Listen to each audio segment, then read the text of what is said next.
தனிப்பட்ட விமர்சனம், அரசியல் ரீதியான விமர்சனத்தை மட்டுமே பண்ணணும். அவருடைய குடும்பத்தை பற்றி யாருமே பேசக்கூடாது அப்படின்னு கண்டிச்சார். நீங்கள் பல பதிவுகளில் புத்தகங்களில் கூட எழுதியிருப்பாங்க. ஆனால் இன்னைக்கு இருக்கிற திமுக நிர்வாகிகளுக்கு அந்த ஒரு மாண்பு இருக்குதா? ஒரு நாகரிக அரசியலை நடத்த வேண்டும். இந்த மாதிரி தரக்குறைவான அல்லது அவதூறான கருத்துக்களை பேசுவதை அனுமதிக்கக்கூடாது அப்படிங்கிற மாதிரியான பார்வையோடு தாவேக்க அந்த விஷயத்தை பண்ணியிருக்கோம் அப்படிங்கிற மாதிரி தான் நம்ம பார்க்க வேண்டியது. மக்கள் பிரதிநிதிகளாக இருந்தவர்கள் வார்த்தைகளை அளந்து அளவோடு பேச வேண்டும்.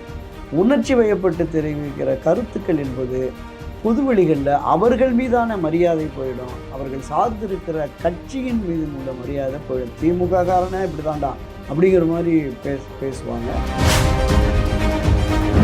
லஞ்ச ஊழல் வழக்கு, இந்த வழக்குகள் எல்லாமே விசாரித்து அவர்களுக்கு தண்டனை என்று வருகிற பொழுது நடவடிக்கை எடுப்பதை யாருமே எதிர்க்க மாட்டார்கள். பொதுவெளிகள்லேயும் மற்ற அரசியல் தலைவர்கள் எதிர்க்க மாட்டார்கள்.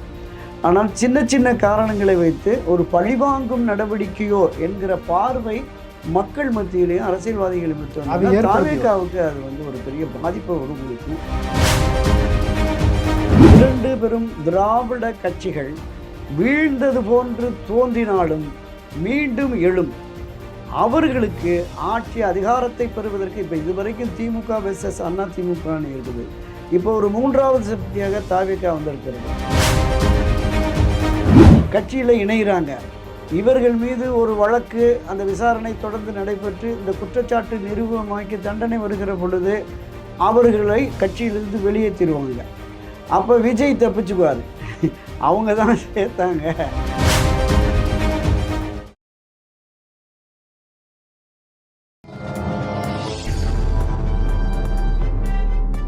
பத்திரிகை.com நேயர்களுக்கு இனிய வணக்கம். விறுவிறுப்பான அரசியல் சூழலில் நம்மோடு இணைந்திருப்பவர் மூத்த பத்திரிகையாளர் துரை கருணா அவர்கள். வணக்கம் ஐயா. வணக்கம் சொல்வதரா. நல்லா இருக்கீங்க? நலமா இருக்கேன். நீங்கள் நலமா இருக்கீங்களா? நல்லா இருக்கேன் ஐயா. மகிழ்ச்சி மகிழ்ச்சி. மீண்டும் சந்திப்பில் மிக்க மகிழ்ச்சி. சொல்லுங்க ஐயா. கடந்த சில நாட்களுக்கு முன்பு பார்த்தீங்கன்னா செந்தில் பாலாஜி, KN நேரு, அதே போல் பார்த்தீங்கன்னா ஏவே வேலு, இவர்கள் மீது தான் ரொம்ப தீவிரமாக பரபரப்பாக பத்திரிகையிலே செய்திகள் அடிபட்டது.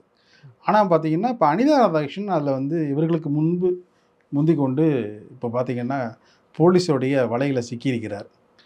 இனி அடுத்தடுத்து என்ன நடக்க போகும்? இவர்கள்லாம் தொடர்ந்து இவர்கள் மீதான அந்த பிடிகளாம் இருக்குமா? அந்த சூழல் நிலவுகிறதா தமிழக அரசியலில்? இல்லை, நம்ம தமிழக வெற்றி கழகத்தை பொறுத்தளவில் ஒரு தூய ஆட்சியை வழங்குவோம் என்று புதிதாக ஆட்சி அதிகாரத்திற்கு வந்தார்கள். அவர்களுடைய கட்சி தொடக்கத்திலேயே இது எங்களுடைய பிரதான எதிரி திமுக தான், அரசியல் எதிரி திமுக தான் என்று தெரிவித்தார்கள். ஏற்கனவே திராவிட முன்னேற்ற கழகத்திலே இருக்கிற முன்னாள் அமைச்சர்கள் பலர் மீது வழக்கு இருக்குது. துரைமுருகன், பொன்முடி, ஏவாவேலு, அனிதா ராதாகிருஷ்ணன், தங்கம் தென்னரசு, ஐ பெரியசாமி, இப்படி பலர் மீதும் KK சார் உட்பட பலர் மீதுமே வழக்குகள் இருக்கிறது. ஒரு சில வழக்குகளிலிருந்து அவங்க விடுவித்து வந்திருக்கிறார்கள். இப்போ இது சட்ட ரீதியாக இவர்கள் மீது நடவடிக்கை எடுப்பார்கள் என்கிற பார்வை இருக்குது, பொதுவெளிகளில் இருக்குது. ஆனால் அனிதா ராதாகிருஷ்ணன் அவர் முதலமைச்சருக்கு எதிராக ஒரு அவதூறான விஷயத்தை பேசினார் அப்படிங்கிறதுனால இந்த கைது நடவடிக்கை. அவர் மீது மற்ற பிரச்சனைகளுக்காக அந்த அமலாக்கத்துறை, IT, லஞ்ச ஒழிப்புத்துறை, வருமானத்துக்கு அதிக சொத்து சேர்த்தது, இது மாதிரியான வழக்குகள் இல்லை. இது தனிப்பட்ட முறையில் முதலமைச்சர் மீதான அந்த தாக்குதலை, அவர் அவமரியாதை செய்தது, அவருக்கு மரியாதை குறைவாக பேசினார் என்பதனால தான் இந்த கைது. இப்போ இதோடு ஒப்பிடுகிற பொழுது இது ஒரு எச்சரிக்கையாக தான் நம்ம பார்க்குறோம். திமுகவினருக்கு விடுக்கும் எச்சரிக்கை. முதலமைச்சரையோ தாவேக்காவையோ இது மாதிரி தரக்குறைவாக பேசினால் உங்கள் மீது நடவடிக்கை பார்க்கணும் அப்படின்னு. கடந்த காலங்களில் இது மாதிரியான அணுகுமுறை இல்லை என்பதுதான் நம்முடைய பார்வை. எம்ஜிஆர் ரொம்ப குறிப்பிடத்து கொண்டு பதில் உரை பேசுகிற பொழுது கலைஞர் அவர்கள் தான் பேசுவாராம். அந்த காலகட்டத்தில் சக கட்சிக்காரர்கள் கூட கலைஞரை ரொம்ப அதிக பரிசுத்தமாக பேசின நபர்களை கூப்பிட்டு எப்படி அவரை பேர சொல்லி கூப்பிடலாம், அது கண்டித்த நிகழ்வுகள்லாம் ஆமாம் ஆமாம் ஆமாம் அந்த கால ஒரு நாகரிகமான அரசியல் இருந்தது. அப்படிலாம் இருந்த காலகட்டம். ஆமாம் ஆமாம். ரொம்ப கடுமையான சொற்களை கலைஞர் உபயோகப்படுத்தி கூட அவர் மீது அந்த நடவடிக்கையை ஒரு பெருசாக எடுத்துக்கொள்ள. நிச்சயமாக. அதாவது பொது மேடைகளில், சட்டசபையில் இல்லை, பொது மேடைகளில் புரட்சித் தலைவர் எம்ஜிஆர் இருக்கிற பொழுது திரு கருணாநிதி அவர்களையோ அவருடைய குடும்பத்தை பற்றியோ யாராவது பேசினாங்கன்னா அவங்கள சட்டையை பிடிச்சி இழுத்து உட்கார வச்சுருவார். நான் 2, 3 மேடைகளில் பார்த்துருக்கேன். திரு கே.ஏ. கிருஷ்ணசாமி அவர்கள் அவர் பேசிக்கிட்டு இருக்கிற போது மிக கடுமையான வாசகங்களை சொல்லி திரு கருணாநிதி அவர்களை திட்டுற போது அவரை மன்னிப்பு கேட்க சொன்னார். அவர் இறந்த பொழுது இறந்த பொழுது பார்த்தீங்கன்னா முதல்ல வந்தவர் கலைஞர் தான். ஆமாம் ஆமாம் ஆமாம் அந்த மேடையில் மன்னிப்பு கேட்க சொன்னார். அதே மாதிரி ஒரு பொது மேடையில் நாஞ்சில் வின்சென்ட்டு அவர் பேசுகிற போது கொஞ்சம் கடுமையான விமர்சனங்கள் இருந்தது. அவரையுமே சட்டையை பிடிச்சி உட்கார வச்சுட்டு புரட்சித் தலைவர் எம்ஜிஆர் மன்னிப்பு கேட்டார். இது மாதிரி அதே மாதிரி பொது மேடைகள் பேசுகிற பொழுது கலைஞர் கருணாநிதி என்று தான் குறிப்பிட வேண்டும். தனிப்பட்ட விமர்சனம், அரசியல் ரீதியான விமர்சனத்தை மட்டுமே பண்ணணும். அவருடைய குடும்பத்தை பற்றி யாருமே பேசக்கூடாது அப்படின்னு கண்டித்தார். நீங்கள் பல பதிவுகளில் புத்தகங்களில் கூட எழுதியிருப்பாங்க. ஆனால் இன்றைக்கி இருக்கிற திமுக நிர்வாகிகளுக்கு அந்த ஒரு மாண்பு இருக்குதா? இல்லை, அதுதான் சொல்கிறேன். நீங்கள் காலப்போக்கில் இப்போ திமுக அதிமுகவுடைய கடுமையான விமர்சனங்கள், ஒருவருக்கு சரமாரியான குற்றச்சாட்டுகள் சொல்கிறது, அவதூறான கருத்துக்களை வெளியிடுவது, தரக்குறைவாக பேசுவது அப்படிங்கிறது எல்லாமே பொது மேடைகளில் காங்கிரஸ் காலத்தில் காங்கிரஸ் வெர்சஸ் திமுகன்னு போச்சு. 72க்கு பிறகு திமுக வெர்சஸ் அண்ணா திமுகன்னு பேச்சு. இந்த இருதுருவ அரசியலில் பேசுகிற போது பலருமே இருக்கும். பல பொது மேடைகளில் அவதூறாக பலர் பேசுகிற பொழுது வழக்குகள் போடுவாங்க. கைது இருக்காது, நடவடிக்கை இருக்கிறாது. நீங்கள் அவதூறு வழக்கு, இன்னொன்று மான நஷ்ட வழக்குன்னு 5 கோடி கொடு 10 கோடி கொடுன்னு மான நஷ்ட வழக்குன்னு போடுவாங்க. இந்த வழக்குகள் வழக்குகளாக இருக்கும். அவதூறு வழக்குகள் வழக்குகளாக இருக்கும். இதை விசாரித்து யாருக்கும் தண்டனை கொடுத்த மாதிரியே தெரியல. அப்போ இந்த நிலைப்பாடு என்பது இப்போது மாறி இருக்குது. அனிதா ராதாகிருஷ்ணன் கைது மூலமாக மாறி இருக்குது அப்படின்னு பார்க்குறோம். ஒரு நாகரிக அரசியலை நடத்த வேண்டும்.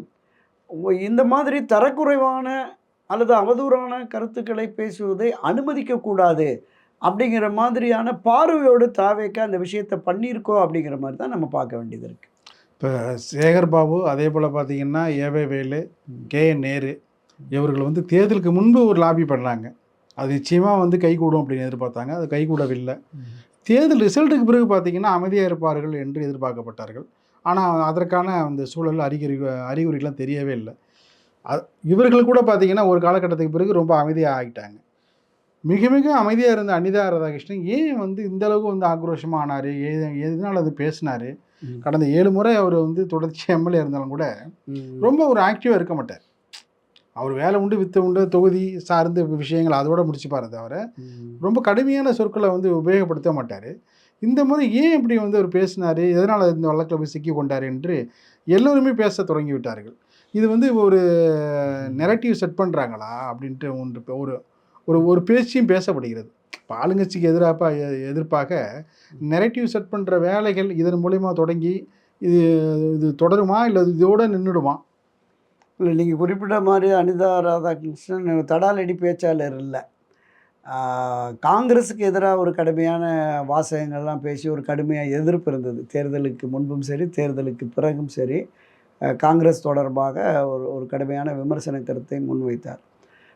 அரசியல்வாதிகள் உணர்ச்சி வசப்பட்டால் நாம் என்ன பேசுகிறோம் அப்படிங்கிறது தெரியாமலேயே அந்த கூட்டத்தை திருப்திப்படுத்துவதற்காக அங்கே அவர் அழைத்து வந்திருக்கிற அந்த கட்சியினர், திராவிட முன்னேற்ற கழகத்தில் இருக்கிற கட்சியினர் சோர்ந்து போய்விடக்கூடாது, திமுக மீண்டும் ஆட்சிக்கு வரும், 7வது முறையாகவும் தொடர்ந்து வரும் என்று பாடுபட்டவர்கள்.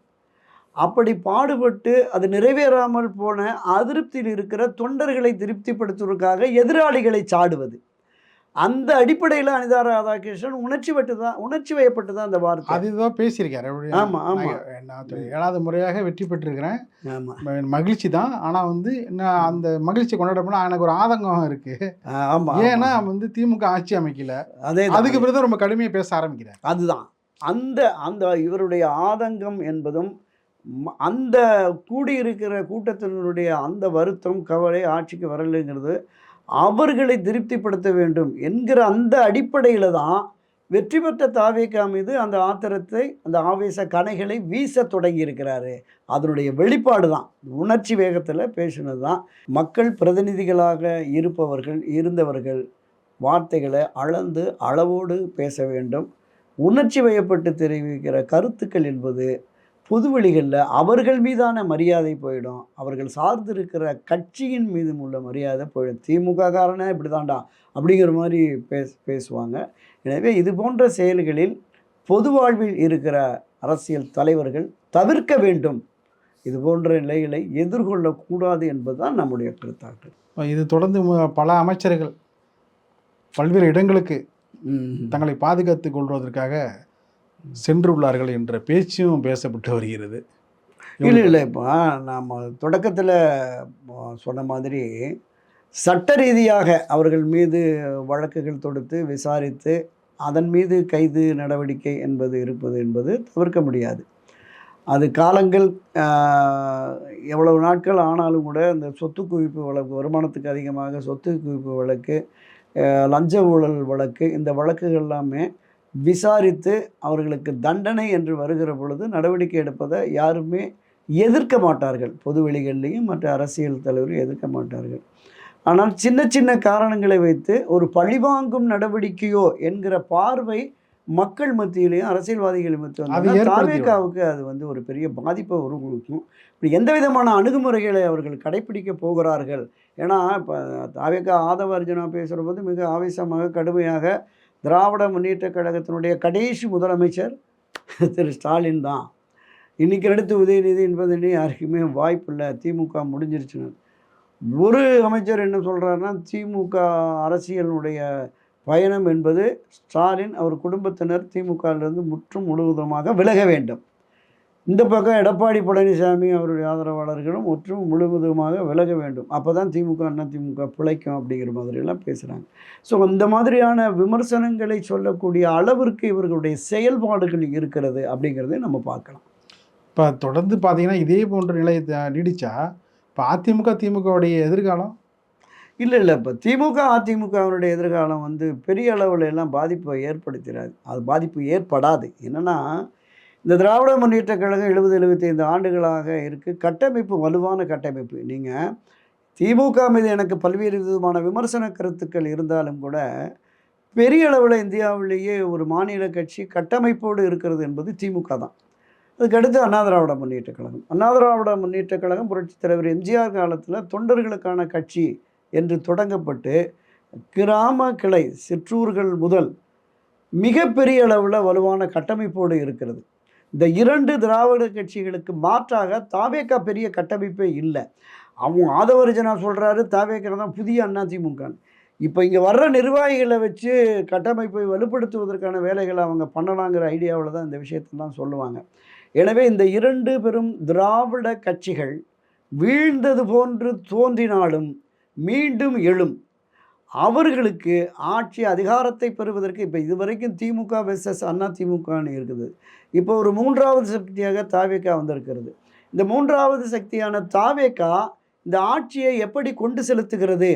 அவர்கள் அளித்த உறுதிமொழியின்படி ஒரு தூய ஆட்சியை, லஞ்ச ஊழலற்ற ஆட்சியை, ஒரு நல்ல நிர்வாகத்தை கொடுக்கிறார்கள், மக்களுடைய தேவைகளை பூர்த்தி செய்கிறார்கள். அப்படிங்கிற போது இது ஒரு ஸ்திரத்தன்மையாக இருக்குது அப்படிங்கிற மாதிரி அடுத்தடுத்து வர்றதுக்கு வாய்ப்பு இருக்குது. இல்லை என்றால் இந்த தேர்தலோடு முடிஞ்சிருச்சுன்னா மீண்டும் திமுக வெர்சஸ் அதிமுகன்னு போயிடும். இந்த 3வது சக்தியான தாவேகா மீண்டும் ஆட்சிக்கு வருவதற்கு இவர்கள் விட மாட்டார்கள் அப்படின்னு தான் நான் பார்க்குறேன். இப்போ தூய சக்தின்னு சொல்கிறீங்க. இப்போ அதாவது பார்த்தீங்கன்னா முன்னாள் அமைச்சர்கள் அவர்கள் மீதான இந்த வழக்குகள் இப்போ அவர்கள் போய் அங்கே சேர்ற பொழுது தூய சக்தி என்ற பேச்சு அது கேள்விக்குரிய மாறுது இல்லை? இல்லை. இப்போ விஜயபாஸ்கர் மீதான அந்த வழக்குகள் உங்களுக்கு நல்லாவே தெரியும். அங்கே இருக்கிற முன்னாள் அமைச்சர்கள் பார்த்தீங்கன்னா பாதிக்கு மேற்பட்டவர்கள் அங்கே போய் சேர்ந்துருக்கிறாங்க. எல்லார் மீதும் வழக்குகள் இருக்குது. இப்போ தூய சக்திங்கிற பொழுது அதை விஜய் சிந்தித்து பார்ப்பார்ல. நிச்சயமா. எனக்கு ஒரு பலத்த சந்தேகமே அதுதான். வருகிற முன்னாள் அமைச்சர்கள் எல்லாருமே கிட்டத்தட்ட அவர்கள் பகுதிகளில் மிகப்பெரிய அளவில் செல்வாக்கு மிக்கவர்களாக இருந்தவர்கள். டாக்டர் விஜயபாஸ்கர் ஆகட்டும், MR விஜயபாஸ்கர் ஆகட்டும், மாவட்டத்தின் அடையாளம். அடுத்தடுத்து நீங்கள் தென் மாவட்டங்கள்லேருந்து வந்த ஒரு கோயில்பட்டி, கடம்பூர் ராஜா ஆகட்டும், இங்கே திருப்பூரில் வந்த எம்எஸ்எம் ஆனந்தன் ஆகட்டும், முன்னாள் அமைச்சர்கள் என்பது அந்த பகுதிகளில் ஓரளவுக்கு செல்வாக்கானவர்கள் தான்.